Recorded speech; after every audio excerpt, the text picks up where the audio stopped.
Assalamualaikum warahmatullahi wabarakatuh. Ini salah satu bagian dari Uga Wangsit Siliwangi. Pada kesempatan ini, yang akan dibahas adalah tentang ranting daun kering. Apa maknanya?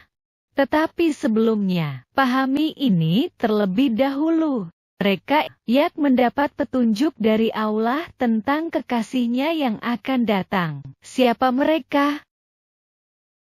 Mereka Eyang Prabu Siliwangi dan Eyang Prabu Joyoboyo. Eyang Prabu Siliwangi mendapat petunjuk dari Allah tentang kekasihnya yang akan datang dengan nama Buddha Angon yang harus disampaikan kepada masyarakat Sunda.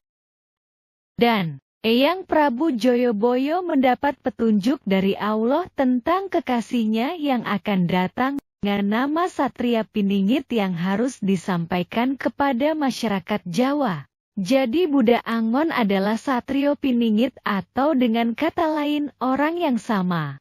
Selanjutnya, sebelumnya pahami tentang Buddha Angon atau Satrio Piningit. Secara pribadi, Buddha Angon atau Satrio Piningit secara pribadi seperti orang awam atau biasa yang sangat sederhana. Buddha Angon atau Satrio Piningit sangat miskin harta atau tidak punya apa-apa. Cara berpakaiannya juga sangat sederhana, tidak menampakkan seperti keistimewaannya. Tidak punya pekerjaan. Itulah sebabnya Buddha Angon atau Satrio Piningit tidak pernah dianggap manusia yang istimewa. Dan inilah makna dari menggembalakan ranting daun kering. Ini yang disampaikan oleh pembimbing kerohanian saya. Sejak belum adanya makhluk Allah sudah berkehendak bahwa kelak akan menciptakan kekasihnya.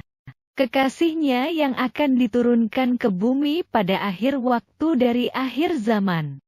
Kelak kekasihnya ini tidak akan dikenal oleh penduduk bumi, tetapi sangat populer dengan penduduk langit. Sejak saat pertama dijadikan kekasihnya, Buddha Angon atau Satrio Piningit mendapat ridho dari Allah. Seperti apa keriduan dari Allah itu? Keriduan itu adalah Allah memberikan hikmah kepada Buddha Angon atau Satrio Piningit. Apa makna hikmah itu? Hikmah adalah pembelajaran atau diajarkan. Buddha Angon atau Satrio Piningit mendapat pembelajaran apa?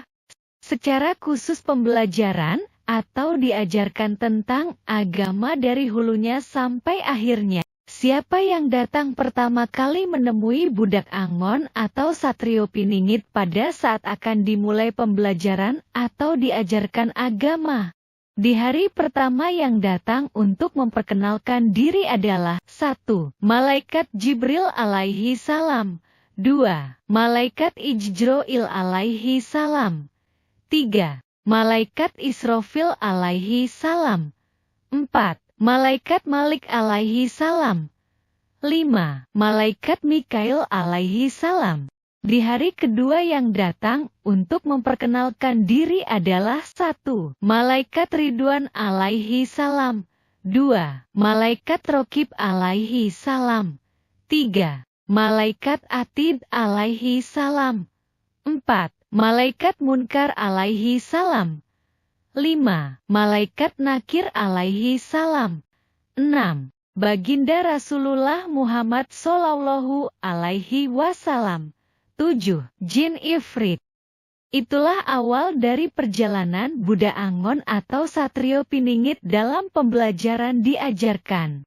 Di hari berikutnya mulailah Malaikat Jibril alaihi salam menyampaikan petunjuknya yang merupakan pembelajaran diajarkan hikmah. Pertanyaannya, apakah yang disampaikan oleh Malaikat Jibril alaihi salam kepada Buddha Angon atau Satrio Piningit itu sebagai wahyu disebut wahyu?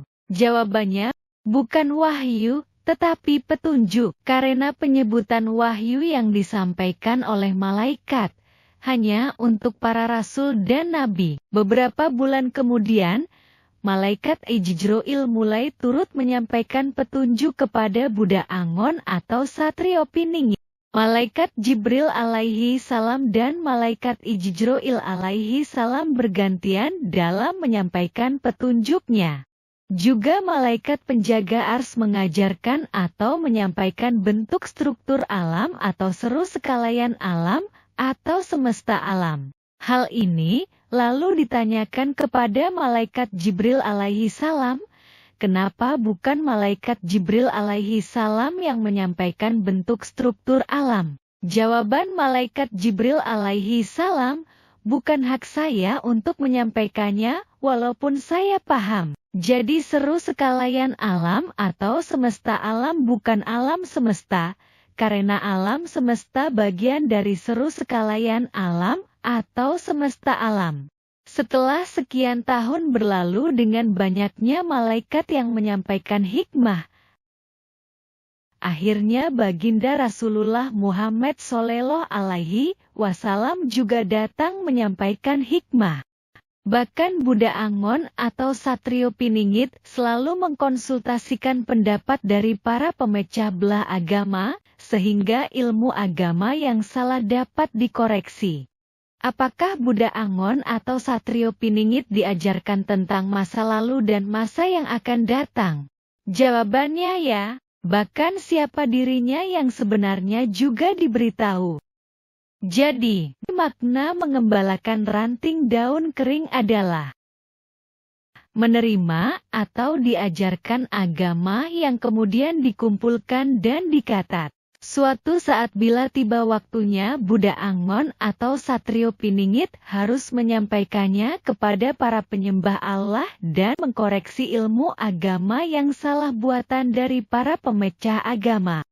Lalu, apakah Buddha Angon atau Satrio Piningit memiliki kesaktian? Di mana tempat tinggal atau lokasi rumah Buddha Angon atau Satrio Piningit? Tunggu di video berikutnya. Demikian pembahasan ranting daun kering. Terima kasih atas like, comment, and subscribe. Assalamualaikum warahmatullahi wabarakatuh.